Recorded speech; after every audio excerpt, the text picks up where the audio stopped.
Hello, everyone. Good morning, good afternoon. Welcome to the webinar Dialogue on Advancing Global Cooperation for Land Degradation Neutrality, Implementing the UNCCD Goals. This is the third of this series that we have been organizing in collaboration with Environment Management Group. And we are very happy today to discuss the synergies and integrated approaches ahead of COP16 in Riyadh. A few housekeeping issues. Please feel free to ask your questions in the Q&A segment. Feel free also to introduce yourself, tell us more about yourself, and start a conversation among participants. I see that we already have more than 30 people online. Thank you for joining us. It's a very busy time of the year. We also have prepared a form for you so you can give us some feedback and register for future UNU events. Without further ado, I will pass the screen to the head of the Environment Management Group Secretariat, Mr. Hossein Fadai. Thank you for being with us today. Dear Hossein, you're the one who is leading this process. Please tell us a little bit more about the synergies between the Rio Conventions and what the EMG has been doing. What have you been doing at the UN hubs in the COPs in Cali, in Baku, and what are your plans for Riyadh? The screen is yours. Thank you.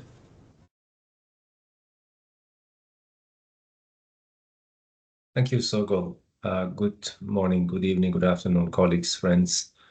It's our pleasure to conducting this webinar together with the UNU. As you may know, the Environment Management Group is composed of 52 UN organizations, including WWF and IUCN. It is created by the UN General Assembly, hosted by UNEP and chaired by UNEP. Its aim is to bring more coordination and collaboration and coherence amongst the UN agencies on the way they support the environmental agenda. So in the context of enhancing synergies of MEAs, we have been holding various activities across and within the MEAs, including in their recent Conference of the Parties, to show the commitment of the UN system to support the implementation of these agreements in a very collaborative and synergistic manner. The idea of the synergy has been recently highlighted by the presidencies of the 3 COPs, as you may know, and also the 3 COP secretariats have been discussing possibilities for synergies also at the programmatic and secretariat level. So, but recently this sort of idea of synergy has given a lot of momentum for a variety of reasons. They're all part of the SDGs, and they all require integrated solutions. They all suffer from lack of funding, lack of means of implementation, especially for developing countries. And it has also been clearly proven that by only focusing on one area, we can not achieve sustainable developments, and acting in one area might have risks, might have implications to achieve the other areas, MEAs. And what we are also trying to promote is that we do not only talk about the synergies of Rio Conventions, but also the synergies of all MEAs, because the other multilateral environment agreements relating to pollution, for example, do have implications and impacts, and there are also the drivers for the sort of biodiversity, climate, and desertification agenda. So we'd like to look at this in a very inclusive and integrated manner. We are holding consultations within the UN system. We are holding these consultations outside of the UN system in order to gather ideas to understand what concretely that means to bring synergies in terms of concrete programs at the country level. What are the challenges? How can the UN system help the countries in order to implement these MEAs together? We know that the countries are also facing with a lot of financial, economic, social challenges. We know that there have been sort of demanded to implement environmental norms. The science is also imposing a lot of asks to countries in terms of responding to the environmental changes to government. But what we need also at the same time provide is solutions to countries to be able to absorb all these demands, either from the norms or from the science or from policy, in order to help them also with some concrete integrated solutions. So the aim is to sort of solicit some ideas from this discussion. We have held 2 other webinars in preparation to the Cali COP on biodiversity and the Baku COP on climate change, and we hope to bring some of those perspectives, including those that will be shared here, to the COP in Saudi Arabia, in Riyadh, with the hope that the Conference of the Parties of these conventions will take some decisions which support synergies of MEAs. This topic has not been equally addressed by the COPs. Therefore, we don't have also the mandate from countries to enhance synergies amongst the conventions across the 3 Rio conventions and also the other conventions, as I mentioned earlier. So I would very much look forward to a discussion here that would propose to us some concrete pathways, solutions that will look into the synergies on the way that it will help the land agenda, of course, and desertification, which has been the most neglected area, I would say, comparing to other environmental areas. Even with this sort of very clear acknowledgement that the land is the foundation of other environmental resources, and yet this has been sort of neglected. Maybe the impacts have not been so obviously presented, but I think our duty and role is to bring to the attention the significance of the land agenda and its contribution to the other environmental and sustainable development agenda, and how we can bring the UN resources together to support this very important area. We also would like to know what the EMG can support and how we can support this agenda moving forward. Whether there's a need for a common approach on land and not limiting the focus on desertification, but land in general, and looking at the land in its relationship to the water, to the air quality, to the agro-food system, to the health, and so on. I will stop here. Happy to come in and answer to any questions, but I very much look forward to a very productive discussion today. Thank you. Over.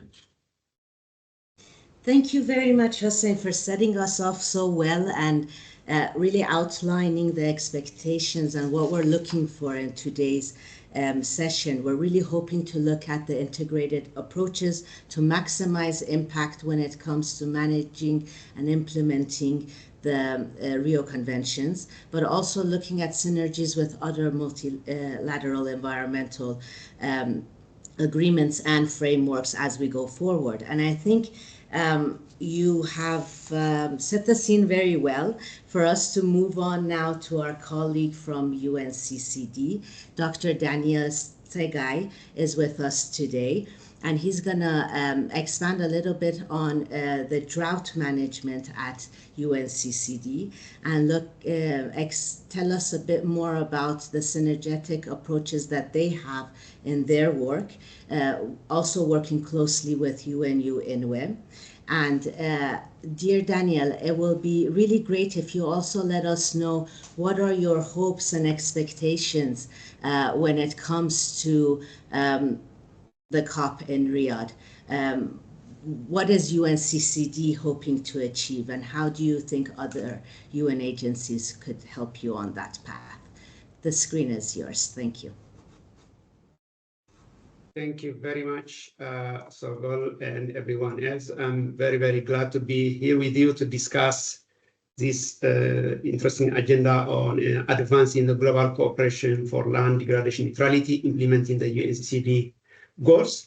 My name is Daniel Segai. I'm a program officer at the UNCCD, policy officer mainly working on drought and policy issues.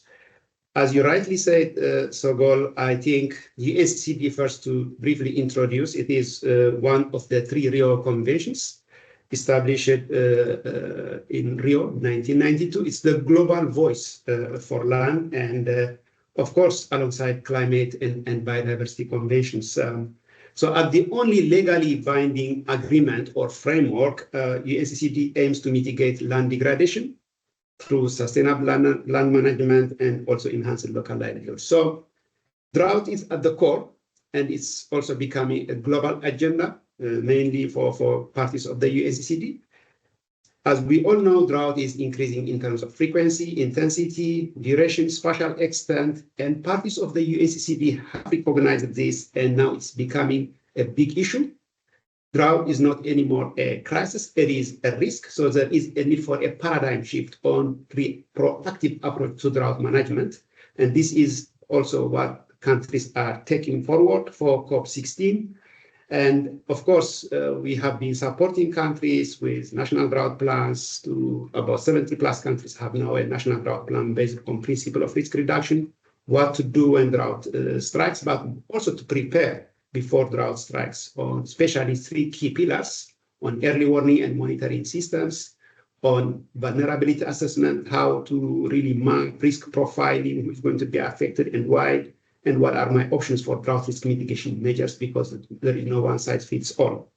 And a lot of initiatives, including an international drought resilience alliance spearheaded by the governments of Spain and Senegal, with now more than 40 countries and more than 30 UN and non-UN organizations have joined this alliance.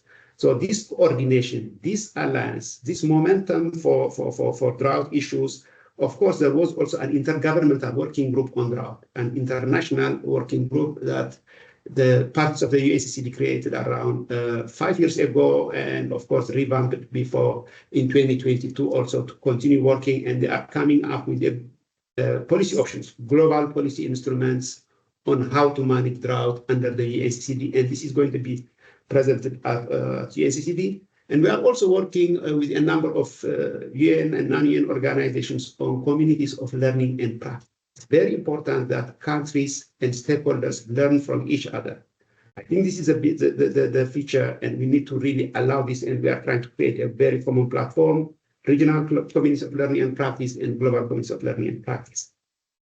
As Mr. Fede, I think he really alluded to these synergies of the Rio Conventions. And it's very important also to highlight that parties of the UNCCD are looking into how to really look into, they are recognizing the need for interlinkage between the 3 Rio Conventions, especially because terrestrial ecosystem restoration and SLM, or sustainable land management, they represent the intersection between these conventions. So we undertake a lot of joint capacity building initiatives. We had a pavilion for the first time, land and drought pavilion at UNFCCC COP28, for example. So I think there is no viable solution to climate, to food and water crisis if we don't transform our way on how we manage land. Land is at the center.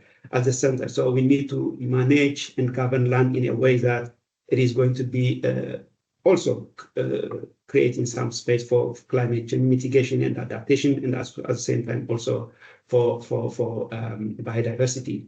Having said this, about 130 countries have now committed to restore close to 1 billion hectares of degraded land.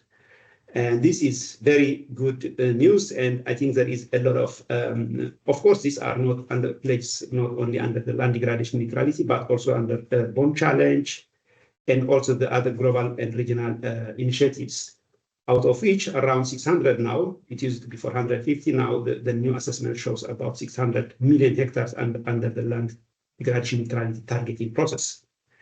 So I think this is very important, and countries are now coming together to ensure that land is the basis. It's a connector, it's not a sector. And of course, parties at COP16 are also looking for very important. The COP16, I think Mr. Fadai has also again mentioned about this. It's going to happen from the 2nd to the 13th of December in Riyadh, Saudi Arabia. And it will be a crucial moment for fostering new global drought regime because countries are coming together to look into options on how to manage drought in a more sustainable manner. Drought is not a crisis, it is a risk. We need to look into this. So there is a very high level political commitment to come up with a critical milestone that represents moonshot moment for land and drought resilience. And of course, countries are also expected to go beyond this in terms of looking at sand and dust storms, land tenure. Healthy land contributes of course, to climate and biodiversity solutions.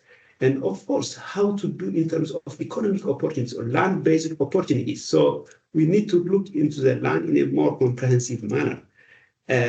Governments are going to be there at COP, but also not businesses, civil societies are also going to be there. So at COP16, all these stakeholders are expected to consolidate their commitments and to secure action, to secure also land rights and promote social and intergenerational equity. The youth will be very active. We will have gender caucus. We are trying to really make sure that it is an inclusive COP. Anyone who depends on land will be part of this decision-making and part of this negotiation process. I think with this, maybe I leave it there, and thank you very much for this opportunity. Thank you so much, Daniel, for this comprehensive presentation, but also for being with us today. I know you're extremely busy coordinating several sessions and work streams as we approach the COP, so we're very grateful to have you here. I really like how you said land is a connector and not a sector. I think this is very important and that we should deal with it as a comprehensive matter. I think it fits in very well with what our next speaker is going to speak about. Our dear colleague, Dr. Yvonne Waltz, is with us today. She works at the United Nations University Environment and Human Security. And today she's gonna, just checking to see, sorry, if Yvonne is here with us. Yes, she is. Yes, I'm bringing you on the screen. She's here with us today, and she works quite a bit on disaster risk reduction, but also on approaches such as ecosystem-based adaptation and nature-based solutions. So I feel like these approaches are very good examples. So we expand on what Daniel said of having to deal with land as a comprehensive matter. So with this, Yvonne, I will give you the screen. If you can tell us a little bit about how your work contributes to the 3 Rio Conventions and other agreements and frameworks. And also if you can touch upon a little bit on what strategies could we use to have a more coherent approach, both at local level, but also UN system in general. The screen is yours. Thank you. Thank you so much. Am I allowed to share screen? Because I would have some slides to share and present. Absolutely. Absolutely. Then I can make that happen for you. There you go. Can you see? No, that's the wrong. Dismiss. That's the wrong. Stop sharing. Stop sharing. I would need to share my different screen. Share. I try again. Share this presentation. And can you see it now in presenter mode? We can't see it in presenter mode. Now No? it's perfect. In It's presenter good. mode. Okay, perfect. So first of all, thank you so much, Sogol, also for inviting me, and also the UNU-INWEH team. Good morning, good afternoon, or good evening, everyone, wherever you are and listen in. It's really a great pleasure to share with all of you some insights now of our work on how ecosystem-based approaches actually can be a connector for integrating UNCCD goals with multiple other land-related goals. As Daniel already mentioned, land is there at the center, and we also link this to disaster risk reduction, climate change, and also biodiversity goals. I would like to start to reflect on why we need integrated approaches and how land can be considered at the center of connecting policy objectives of the Rio Conventions, but also on the Sendai framework. And a very first, and in my view, actually the most important argument for why we need integrated approaches is the fact that a siloed approach can actually and do compromise the goals of global policy frameworks. There was a very recent study by Catherine Parr that provides really scientific evidence on how large-scale restoration activities across Africa can even lead to unintended consequences like less water availability, changes in the composition level of biodiversity, and also introduce new invasive species. This can happen if, for example, non-native tree species or a single tree species are planted in savanna ecosystems, which are not providing a suitable habitat for forests to grow. And if ecosystem restoration focuses only on one specific goal, for example, sequestration of carbon through large-scale afforestation, this can compromise biodiversity goals and contribute to land degradation, even despite having a very positive ambition behind all this. A second aspect why we need integrated approaches is that policy objectives of the Rio Conventions and the Sendai framework respond to shared challenges, but also aim to achieve shared goals. And before I will elaborate on how ecosystem-based approaches can be a connector to leverage synergies in this context, I would also like to mention actually a third argument for integrated approaches, which is mainly about resources. You will learn more about this, I'm sure, from the other panelists here in this round, but just to mention that there was one seminal study of the Economics of Land Degradation Initiative in cooperation with Rwanda, which has shown that transaction costs related to the planning, coordination, monitoring, and evaluation of restoration activities can be reduced by 56% if they are jointly programmed and implemented. So how can ecosystem-based approaches be a connector to address shared challenges and achieve shared goals? To get some clarity on this, the parties of the UNCCD have requested the Secretariat to work in coordination with other Rio Conventions and relevant partners to ensure coherence and alignment in the way ecosystem-based adaptation, ecosystem-based disaster risk reduction, nature-based solutions, and sustainable land management are categorized. In direct response to this, we at UNU-EHS had the opportunity actually to develop this report and analyze the coherence and alignment among these specific approaches.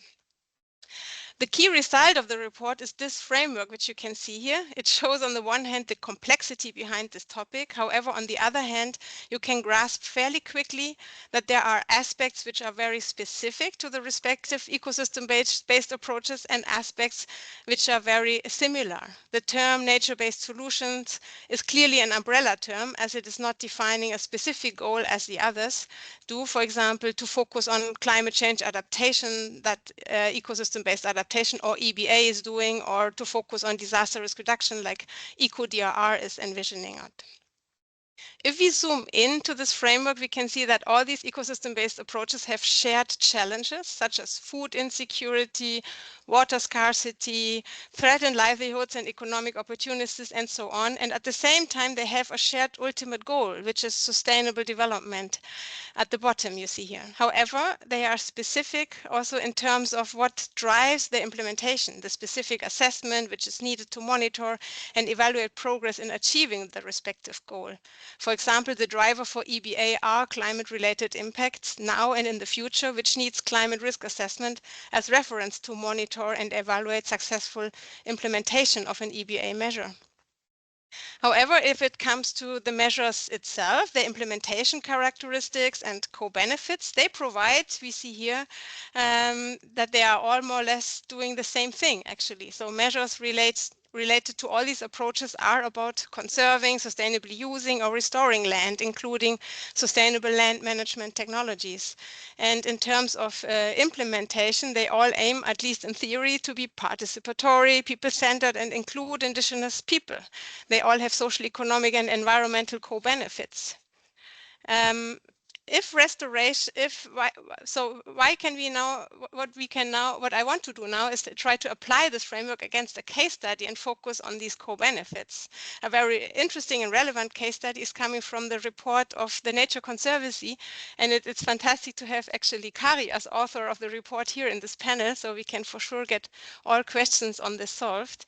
The measure we focus on here is natural grassland restoration, hydrological restoration of drained wetlands, and peatland recovery in Peru. And when analyzing these co-benefits that are produced by these measures, we see quickly that these can go beyond the specific goals of adapting to droughts and floods. For example, recovery of stressed ecosystems allow the provision of multiple ecosystem services, such as provisioning of habitat or the improvement of water quality, the decompression of soils, and the improvement of water infiltration. This set of measures is a good example how we can achieve multiple outcomes simultaneously, such as the key goal to adapt to drought and water stress. On the one hand, you see here left in blue, but at the same time to reverse the degradation of terrestrial ecosystems and also reduce landslide risk in the context of disasters, for example.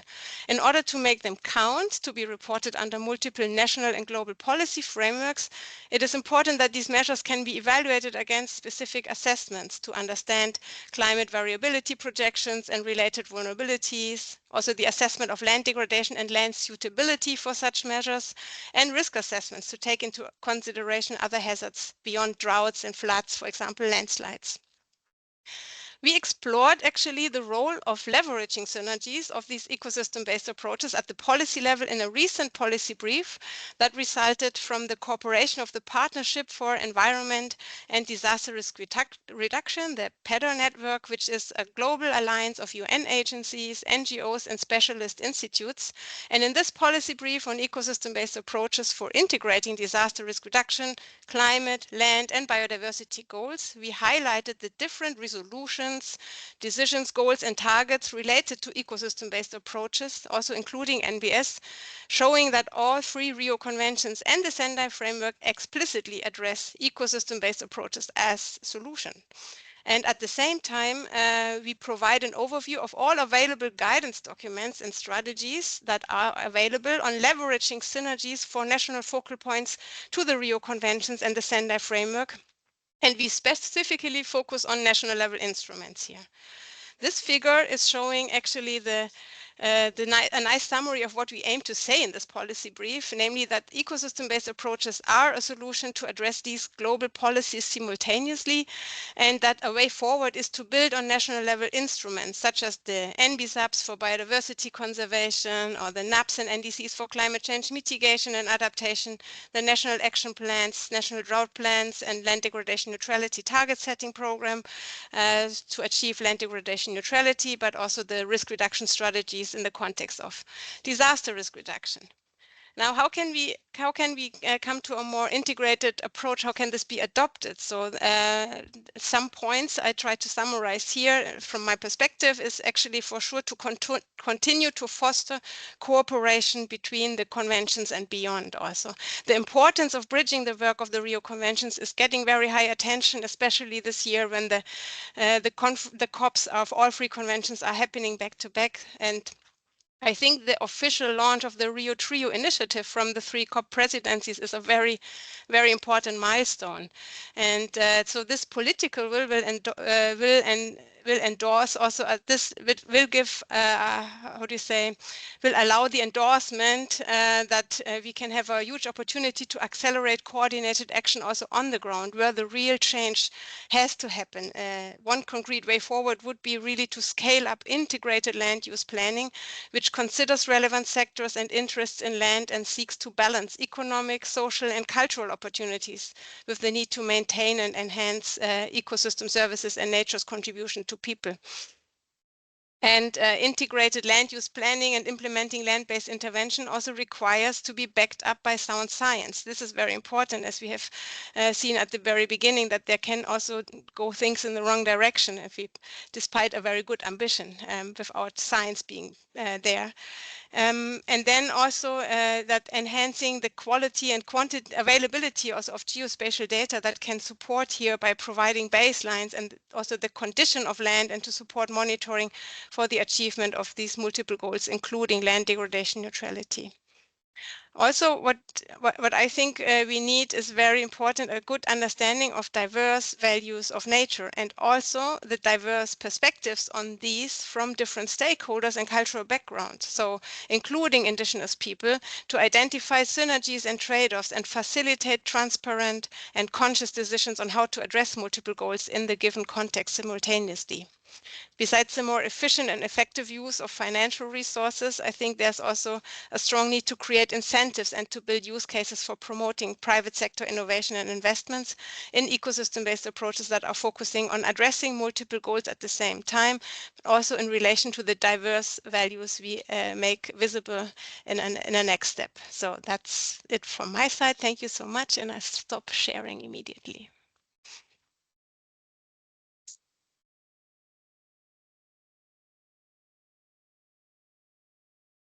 Thank you so much for this very rich presentation.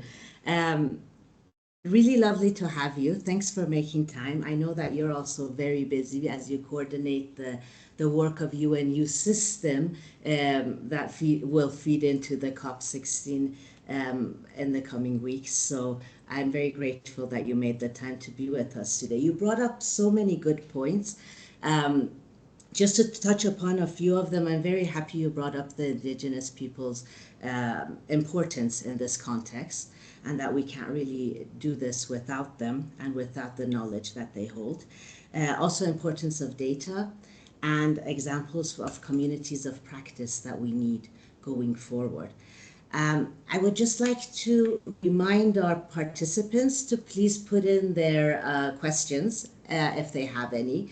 I would also like to ask you, Yvonne, if possible, to share the links of these reports with us so we can put it in the Q&A chat section so participants can use them. And also, if any other colleagues want to share links, please go ahead and do so. With this, I think it's a very good transition now to our next speaker. Ms. Carrie Vigersel is with us. She is a Director of Water Security, Science and Innovation at the Nature Conservancy. If it's okay, I'll bring you on screen. Thank you for being with us today. We're very grateful, and I think that Yvonne set the stage very well for you now to explain a little bit to us what the Nature Conservancy does on what kind of work you do on nature-based solutions to promote integrated approaches in mitigating droughts and floods. How can we use these positive examples from your work to advocate for more integrated approaches? Yvonne brought up both policies, a need for more cohesion in policy, but also financial systems. So if you can expand a little bit on that, we will be very grateful. The screen is yours. Thank you. Great. Thank you so much, Sogol, and thank you for the invitation to be here today. Really great to be with you all. It's still early morning here in Seattle, rainy and dark, but really excited to be spending the time talking about this with fellow panelists and also those of you who are joining us. So just to set the stage, if you don't know about the Nature Conservancy, we are an international conservation organization, and we aim to conserve lands and waters on which all life depends. And we're focused on addressing the twin crises of climate change and biodiversity, which we've been talking about a lot today. And we've set really ambitious 2030 goals around land, freshwater, marine conservation, carbon sequestration, adaptation, and supporting leadership of Indigenous groups and local communities in managing their natural resources. And we really believe that protecting, restoring healthy lands and water systems through solutions such as nature-based solutions is really critical to addressing these crises and building resilience. And in a way that, as you heard Yvonne describe, that protects biodiversity and delivers on other benefits like carbon sequestration and community health and resilience. And these nature-based solutions are a really important integrated solution, as we're talking about today, that can deliver a focused primary outcome as well as multiple co-benefits. For example, we have established dozens of watershed investment programs across the globe that use NBS to address different water security issues and provide these varied outcomes that I mentioned, in addition to others. So several of these, including in Colombia, the US, and Africa, use nature-based solutions, for example, to capture and filter pollutants running off the landscape, primarily to help address the increasing costs or potential increasing costs of water treatment for water utilities that are taking water out downstream. But these solutions also help with climate mitigation, improving ecosystem health and biodiversity, reducing human health risk in some cases, and delivering on other financial economic benefits, which could be increased incomes from recreation or improved fisheries. And we have also taken a harder look in recent years around how we can address the increasing risks of flood and drought with nature-based solutions. As you may understand, nature-based solutions can help regulate flows, slow down water as it runs off the landscape, provide natural water storage, and allow water to infiltrate into, for example, our groundwater aquifers. And we explore this in a lot more detail. As Yvonne mentioned, we published a report earlier this year called Accelerating Adaptation that looks specifically at the role of nature-based solutions to address increasing risks of flood and drought. So I encourage the audience, and I'll put a link in after I finish talking. I encourage audience members to take a look at that, because there's a lot of detail about the mechanisms, about the different specific nature-based solutions, as well as some calls to action and considerations when trying to scale and implement these solutions. Some of the most important, just to provide that tangibility, nature-based solutions to build that resilience to flood and drought specifically, are protection of natural ecosystems, restoration of wetlands, forests, and grasslands, invasive vegetation species removal, floodplain reconnection and restoration, enhanced aquifer recharge, and agricultural best management practices. And one example of an NBS program working hard to address water scarcity is the Greater Cape Town Water Fund, which focuses on removal of invasive plant species and restoration of the native flora to help reduce evapotranspiration from the system. And it's estimated to put back into the hydrologic system 2 months of Cape Town water supply. So it's a really critical challenge and also opportunity. And it was determined to be the most cost-effective way of providing more, as you say, supply, although nature-based solutions are being implemented alongside other solutions to address water scarcity and drought for this watershed.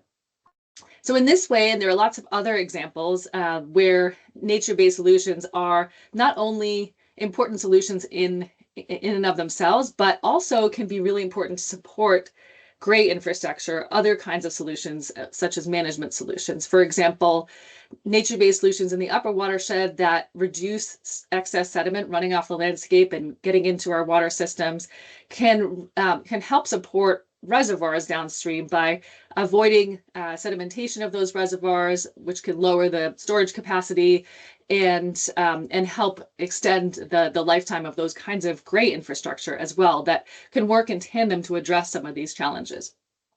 But really importantly, and Yvonne mentioned this, these kinds of integrated solutions and nature-based solutions in particular really require deep collaboration with communities, with landowners, managers, a whole range of interested parties and rights holders, which include indigenous groups and other parts of the community. So it's really important we involve these different kinds of actors from the beginning, even as we're conceptualizing what the challenge is in that local place and how people are experiencing that challenge, in ideating the solutions, in selecting, designing those solutions, and in how those solutions are implemented and maintained over time. So that engagement and collaboration is critical for nature-based solutions and other types of solutions in the watershed.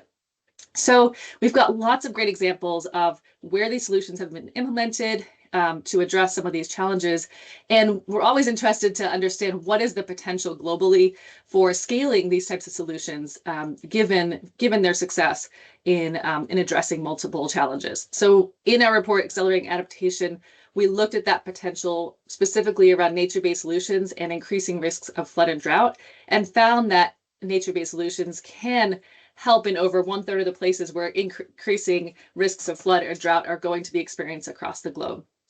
But then that begs the question, and Yvonne and others were talking about how to do this, how we scale up these types of integrated solutions across watersheds and across the globe. And there are several areas we need to work on, and you've heard about some of them. That was a great presentation and slide on what's needed. But I think some of the most foundational elements are policy and finance can really drive the scale up of these types of integrated solutions. On policy, we really need governments to make bold commitments to support approaches that effectively address these major challenges that are mutually consistent and that cut across sectors and the different challenge areas. For example, recognizing that deep connection between biodiversity, climate, land degradation, and drought. And healthy lands and waters really cuts across all of these different challenges. And those commitments should be intersectional in their pursuit. At the national levels, as countries are adopting and robust and mutually consistent reinforcing targets, indicators, and strategic actions across different kinds of plans, climate plans, biodiversity plans, land degradation neutrality, national drought plans. It's really important to have that alignment and to be thinking in an integrated manner about the types of solutions and how those different plans might interact and reinforce each other.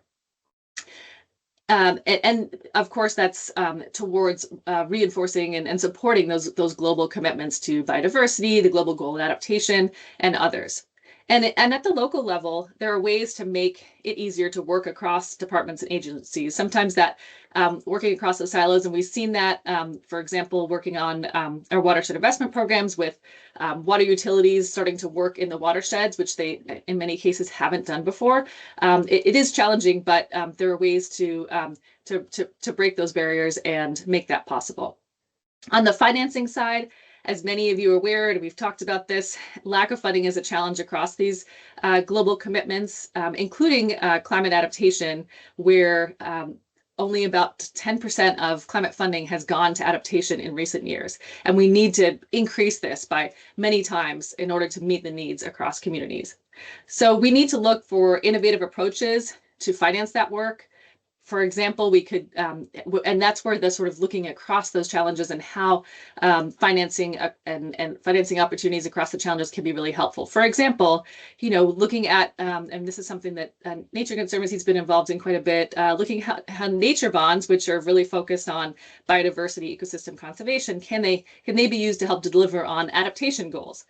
And really important is we certainly work on this quite a bit, are working on public-private partnerships. A lot of those watershed investment programs I mentioned are funded and financed by a mix of funders, including public and private funders.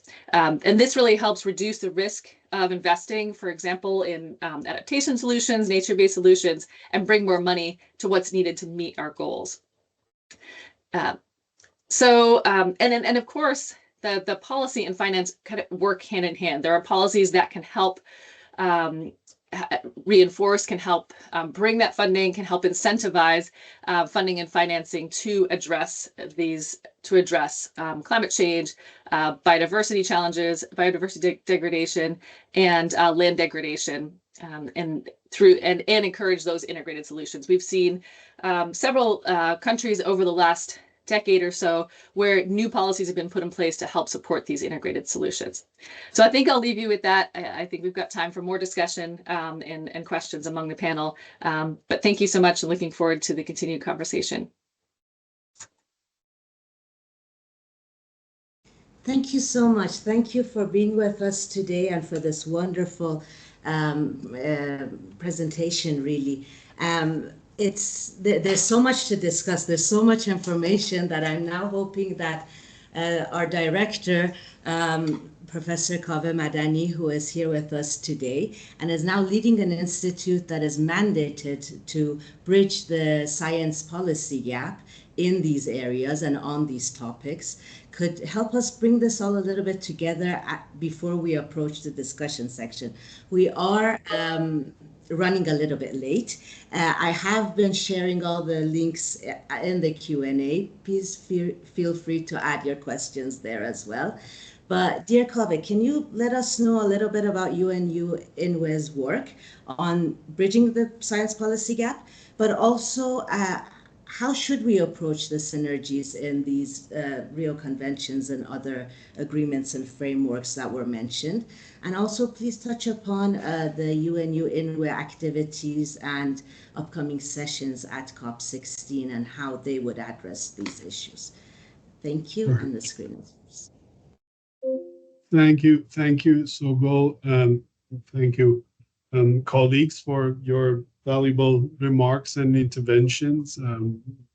Also like to thank EMG, colleagues at UNEP and UNEMG, for sponsoring these talks and conversations, which definitely are valuable and get us think better and revisit our essentially our good work and ensure that we are taking advantage of synergies. And I think the COPs are definitely a good opportunity for us to come together and work on those synergies and take advantage of those. But we can certainly do better when it comes to silos, and colleagues highlighted some of the problems with the interventions.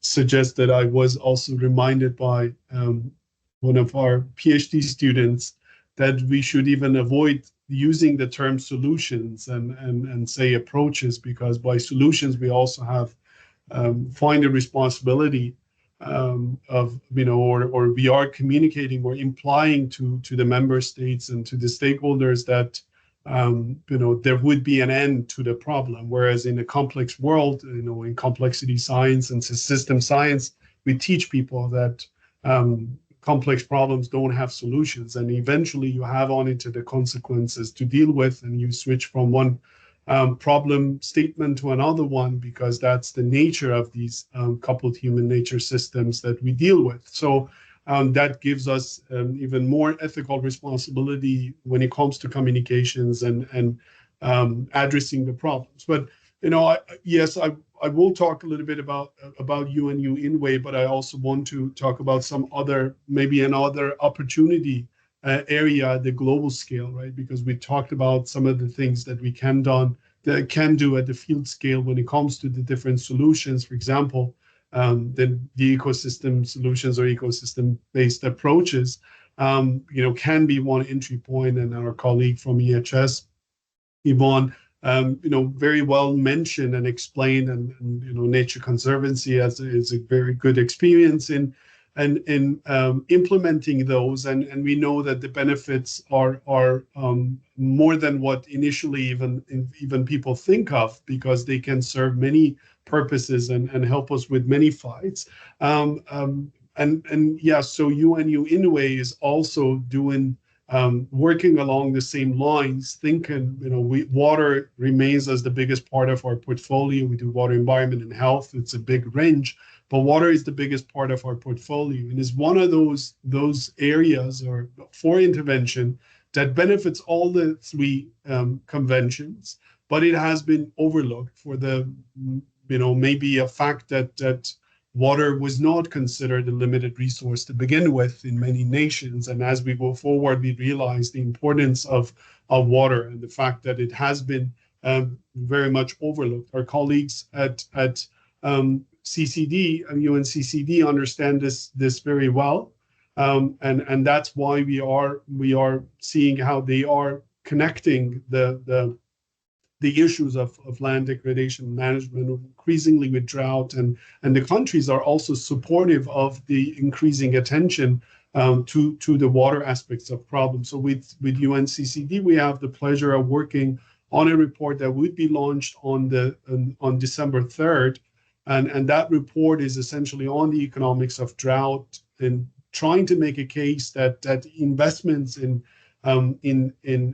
nature-based approaches can have not only like benefit these purposes that we have, but also in terms of economics, it makes a lot of sense. So it is important to consider them even as business cases, and we can be bolder in selling them or promoting them as business opportunities and investment opportunities to the private sector, to the governments, and so on. If we have the formula there, if we can capture all those benefits, we can make a better case for decision making, and that's something we are working on. And it covers the scientific aspects. It's an example of a work that covers the scientific aspects, but then it links it to reality, to the field, to the practice, to the concerns of the global South and the concerns of the global North, to show that we are in it together. And yes, conditions are different, situations are different, but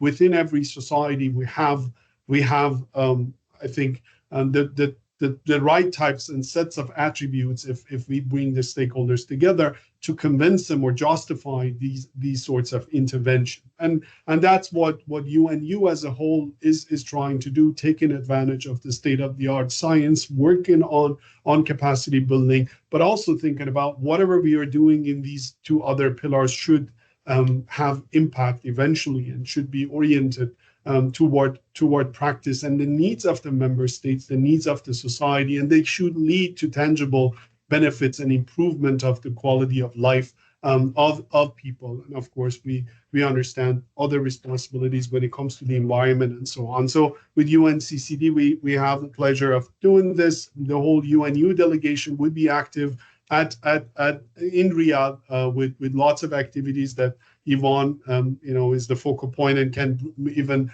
share some additional information for the audience in the chat or Q&A section. But I want to highlight another fact because I spoke about water.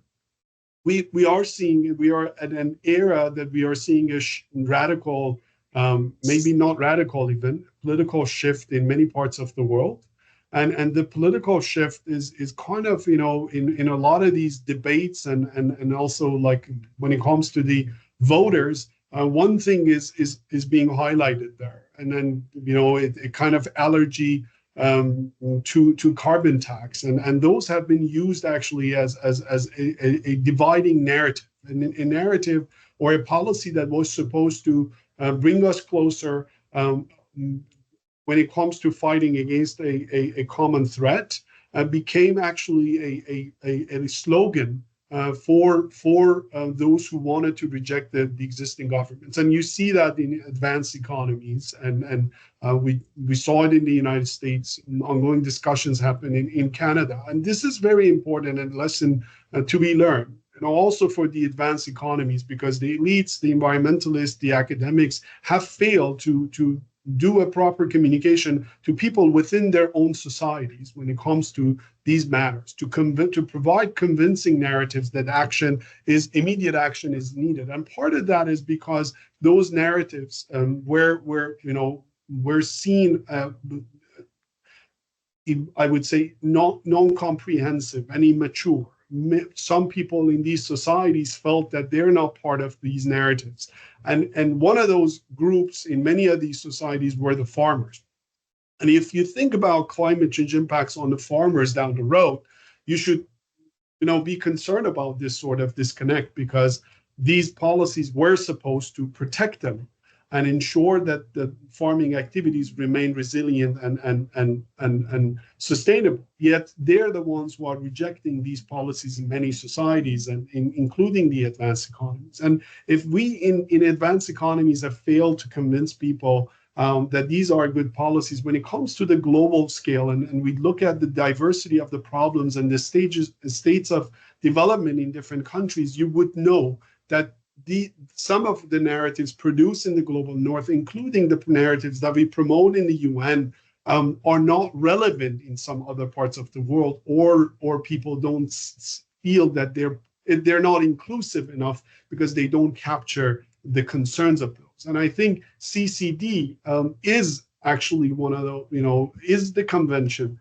that can change that game, because it connects to the livelihood of people around the world, including many in the global south. And water and land are actually two of the spaces, and I would say soil as well, that connect us. So ecosystem, soil, and water, depending on how if you want to divide them or not. But these are the connectors of the world, at the point that people don't like to hear that the narratives that are too concentrated on energy and carbon.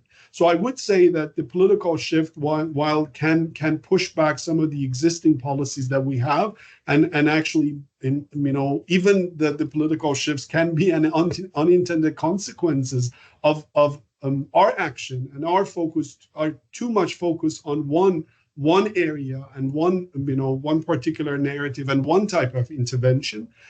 We have this opportunity to build a narrative and promote a narrative that is more uniting, and it captures the concerns of the global south and those who are in charge of the management of 70% of the water in the world, to provide food to us, and water for them, land for them, soil for them is their livelihood, is our food, and its stability and security around the world. And unless we manage this issue and we capture that concern, I think we will fail. So that's why I wanted to also highlight this opportunity at a point that a lot of people are frustrated, both in academia and in the UN system, thinking that some of the activities might fail if countries decide to exit the Paris Agreement or defund the UN system and so on. Maybe this is also a moment of truth for us to rethink about the approaches we have had and the policies we have promoted and the solutions that we have packaged, and think about the opportunities there. And I'm very much looking forward to working with colleagues at EMG, UNEP, at also CCD and other colleagues across the UNU system and the larger UN family to come up with those narratives. And of course, as highlighted by Yuan, ecosystem-based approaches would be one of the effective entry points that have multiple impacts on others. The same applies to water, soil, and many other things, that intervention and action in any of these sectors would have multiple benefits. And it's wrong, actually, and it's very, very immature to sell one solution to all nations and expect them to connect with the narratives that might be relevant to us in some societies and not to them. So it is important for us to highlight that all of the problems that we see, water, climate change, issue of pollution, waste, biodiversity loss, desertification, deforestation, water bankruptcy, drying lakes, land subsidence, landslides, and all these problems that we keep talking about are among the byproducts of unsustainable development. And prioritizing one problem over the other ones and selling one problem as the cause of the other problems in a complex systems is a wrong approach, and can lead to the situation that we have observed. And I think we have the chance to change that. Thank you.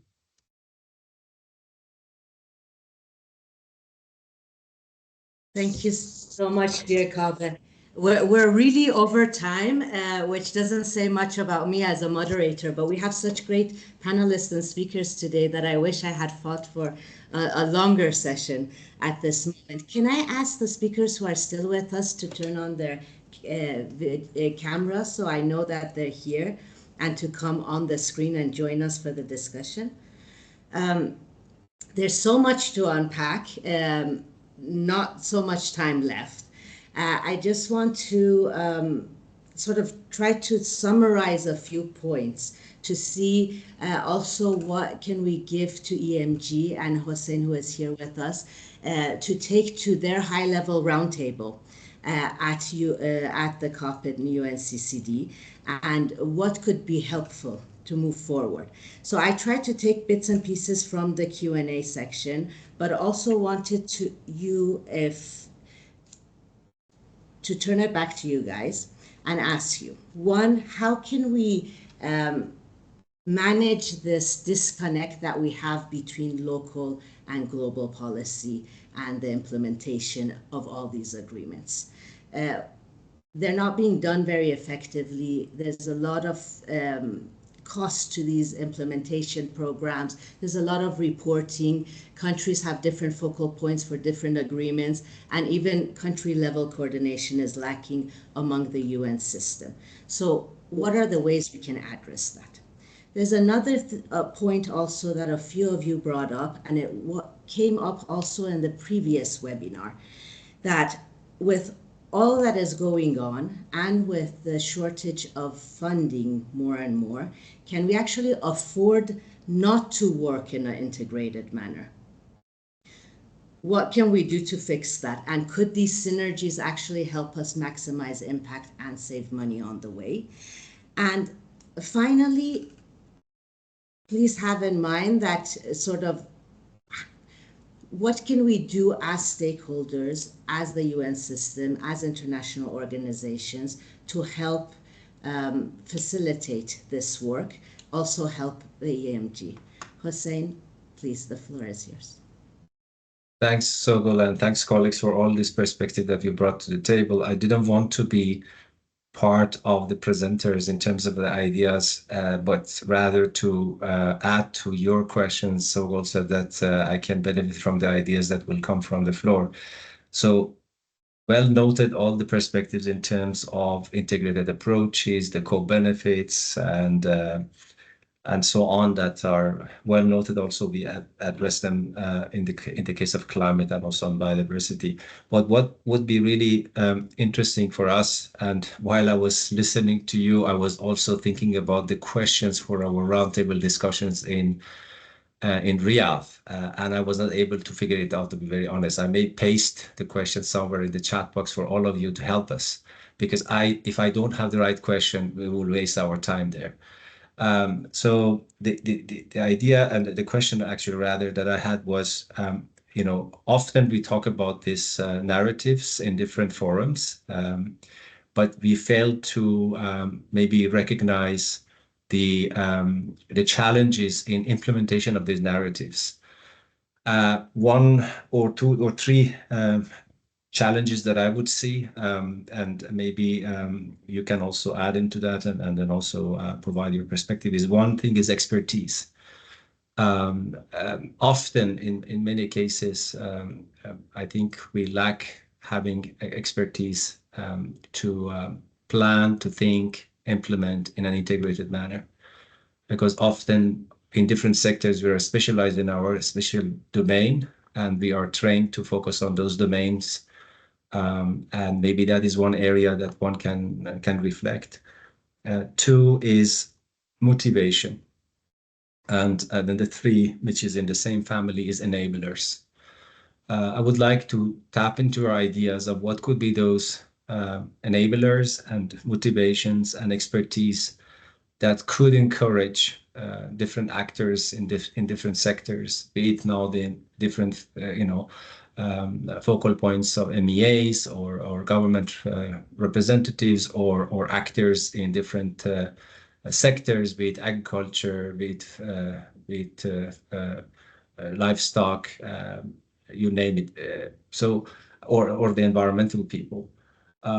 It would be interesting to dive a little bit into that area and then get your thoughts on that. And hopefully with that, I can formulate the questions also for our discussions in Riyadh accordingly. Over.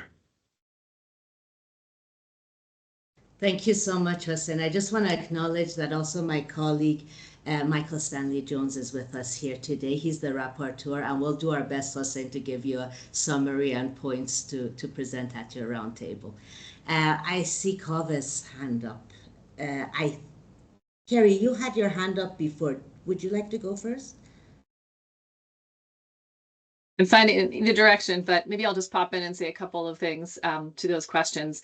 I think that question of expertise is a really important one, right? I think we're talking about changing how we do this work to being more integrated, to thinking at a systems level, to cutting across sectors, and the way that we've trained our experts in these different sectors are relatively siloed. And I think we're seeing that change in how people are going about their education. I think universities are seeing the need to have more integrated sorts of training, but it's still something that's lacking. We found with our watershed investment programs, for example, it has been really challenging to find expertise or companies we can hire to do that kind of work, which is very integrated, which is very different than the type of work that you might think about traditionally in water management, engineering, and agricultural water management, all those kind of siloed kinds of approaches. So we actually, because of that, we developed a new facility that's the Nature Conservancy and other partners called the Nature for Water Facility to help address that lack of capacity to approach these sort of integrated watershed level solutions. So I think that it's a big question around how do we bring the right expertise to think in these new ways and to bring about these integrated solutions. And I think we need to be innovative on how and multi-pronged in how we address that sort of gap in capacity and expertise. So that's just one example of how we had approached it. We found that it was hard to hire folks to do that kind of work. So we developed a facility to help bring that expertise to that sort of those kinds of integrated approaches in different places across the globe. So I'll just leave it there. Others have their hands up. I can come back to some of the other questions you had if we have time. Thank you so much. We will also welcome any written comments or replies later if you would like to feed into EMG's roundtable. That also goes for our participants if anyone wants to add. Daniel, please. I just wanted to ask 3 key areas of action, probably also going to be prominent at COP16. One is the policy area. The UNCCD parties have been working for a lot of years, especially on drought resilience, on how to ensure that there is a global policy instrument that can manage drought sustainably. So I think there was pieces and bits and piecemeal approach. It will not take as long. So that's why I'm going to put it in the link about this report that they came up with 7 policy options. One is a protocol, for example, binding agreement on drought, like the Paris Agreement, or amendment to the convention. And the other one was also to see how we can expand the area of drought under JEF, because financing is a bottleneck.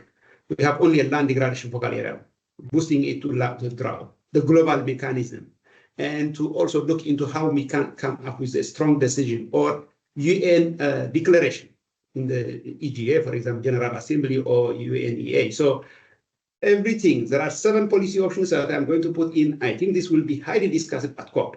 That's one. The other one is finance. I think it's very important that also Kaveh mentioned about this economics of drought report. To sensitize governments to act on drought, it's not about lives and livelihoods, it's also about economics. Drought costs, it's expensive, 1 to 10 cost ratio. If you react to drought, it's 10 times costlier than preparing. That is one. So I think it is very important that the narrative about drought is not about disaster, lives, livelihoods. It is also about economics. The other one, that key area is coalition, coordination, communication is very important. IDRA is now going to take over, I think. Then we will have an IDRA plenary. We have an international drought resilience observatory where Kaveh and team and many others are also part of this to bring the data and trying to also make sure that we have a platform to communicate about the drought indices so that countries, I think what Kabe mentioned about the narrative of a problem, in many countries is different, the context specific. So I think it's very important. Maybe, Jose, just 1 minute more for your question about the expertise. Empowering locals, especially trying to really promote and also empower them. We are working on a drought impact tracker where individual citizens will be able to take shots of what is happening around them with some digital photos so that they can inform the government, because sometimes governments wait too long for political or other reasons to declare drought. It's not anymore, drought is not anymore natural, it is also a political issue. So if we empower people that they know about it, there is no way that you can tell them, no, if you wait too late to declare drought emergencies. So this is one. And of course, the enablers one is, I think, as I said, the economic. So I think it is going to happen, and it's going to be a very, very big issue but I think countries have recognized this. Now KSA, the Kingdom of Saudi Arabia, is ensuring this global drought resilience partnership with some funds, seed funding, and it's going to probably also announce it at COP. IDRA is also going to have its plenary. So I think coming together, learning from each other, and getting this political momentum is at high stake. So you can also talk about these issues maybe in your questions. How can we raise the political ambition? What is hindering us from this? It's very important. Because in the negotiation, you would see there are lots of different positions from countries, and that is the biggest problem in the different COPs. So we are still hoping something will come at COP16. Thank you.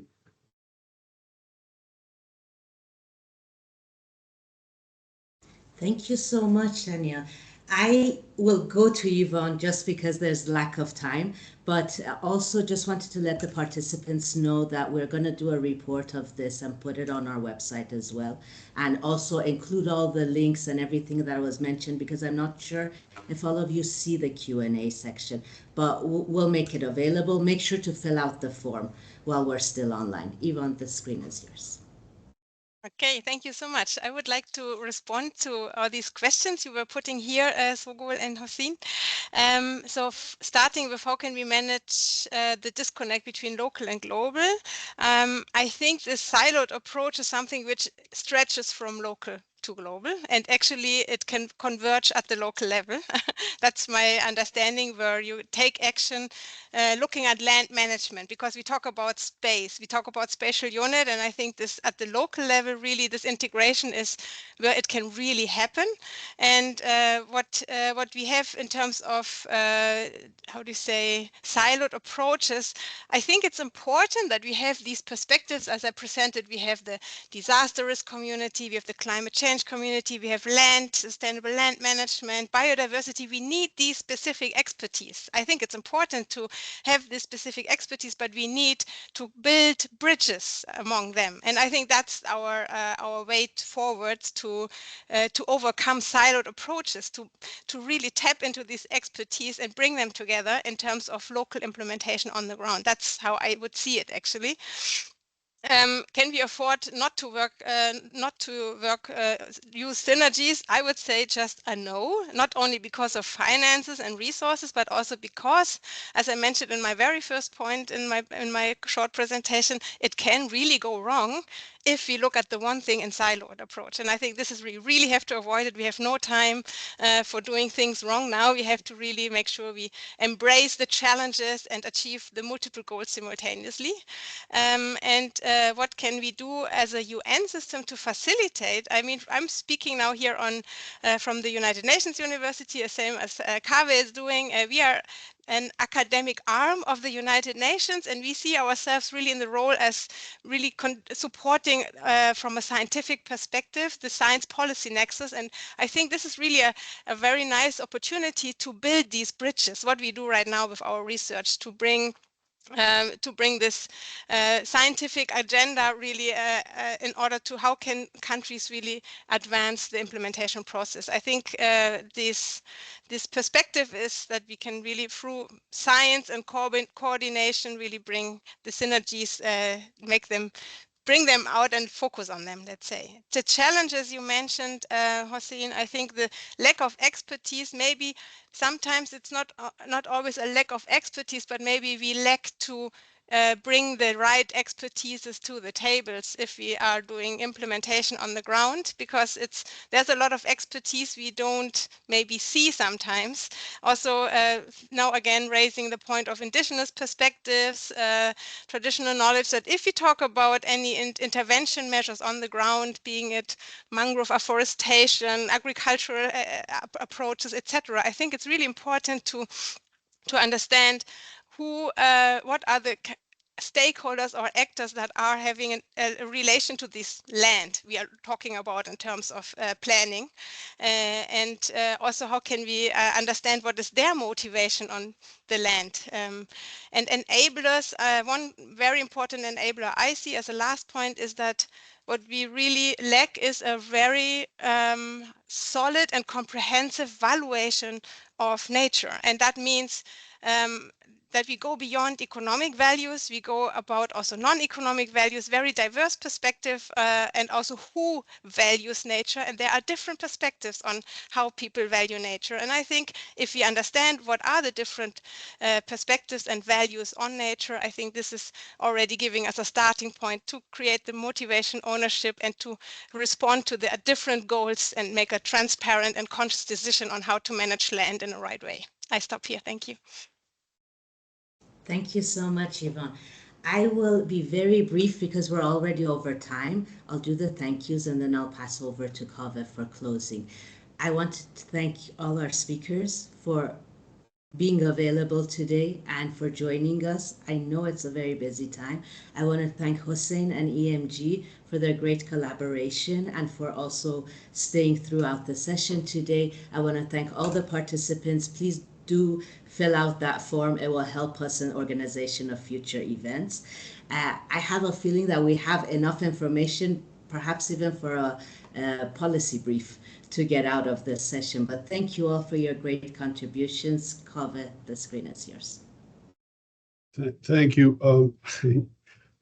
I want to make the last comments, but you know, Hossein, back to your point, I think, you know, so when it comes to training and siloed approaches, one thing to understand is that the problem is not always on the, you know, outside our system. And we also need training inside the system. So the UN system also needs that sort of training. And you know, I do game theory. So in game theory, we tell the students there is always a good reason for a bad situation or a bad decision.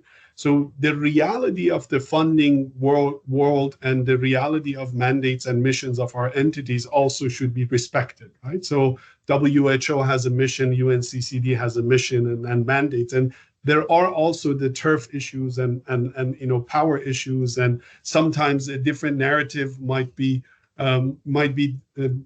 decreasing the power of a certain entity, and so at the leadership level we also need to be I think we'll understand these things and think about those, and then within the existing boundaries and how the funding mechanisms work, we need to come up with opportunities and promotion of synergies. And that's when we can not only we will be empowering different entities instead of actually creating a new narrative that might be marginalize some of these, or at least perceived as marginalization. So that's also important to also, you know, come up with mechanisms within the UN system to identify those synergies, to understand, like, you know, a mapping exercise which tells me what work Danielle is doing that is helping me within the UNU system, what work my colleagues at EHS are doing that, you know, we have synergies with. So if you think about it, I think that's also a real silo to be broken, and we have to be understand these things within our systems and also do trainings on highlighting these facts, because sometimes we are the cause of the narratives that are being promoted by our colleagues in academia, because they think we care about climate change and they have to talk about climate change and disregard other problems. Or if they're talking about desertification, they always have to put the UN, you know, the climate change lens on and use that narrative. So I think that's also important. And then communication should be, you know, a two-way communication. one thing that you and your group have been working on, and which is very valuable, is to activate and take advantage of the capacity of the RCs, the resident coordinators. And the question when it comes to the resident coordinators and their activities and action on the environment or these agenda is whether they represent us in the system, meaning that they have to tell the countries about what we care about or the narratives that we have, or it's a two-way communications where they bring the concerns of the locals and countries to us, and through an iterative process, we come up with narratives that make sense and are diversified enough that capture all those elements. I think, also seeing them as the messengers, two-way messengers, but more importantly, for them to be the voice of the countries and transfer the voice of countries to us. I think it's an important thing and something that we have not used in the past, because the RCs can be a game changer here. And if we talk to them, we use the capacity to not only train them, but also hear their perspectives and have them as the messengers, as the people who come to us and say, your narrative is irrelevant because, in my operations, I can hardly, people are starving, talking about 50 years from now is irrelevant. So I think that is also an important thing that we can take advantage of. I also want to use the opportunity to thank you all of you partners, actually, that we have had the pleasure of working different capacities on different occasions and products in ways. Blessed to have partners like you, and I think all of us share the understanding that the synergies are out there, and we are working for a common goal and against the common threats. And our objective is improving the life of humans around the world, and we have a shared mission. And thank you all the attendees for taking the time on Friday to attend this event. And thank you, Sogol, for the moderation, and Michael for summarizing the event.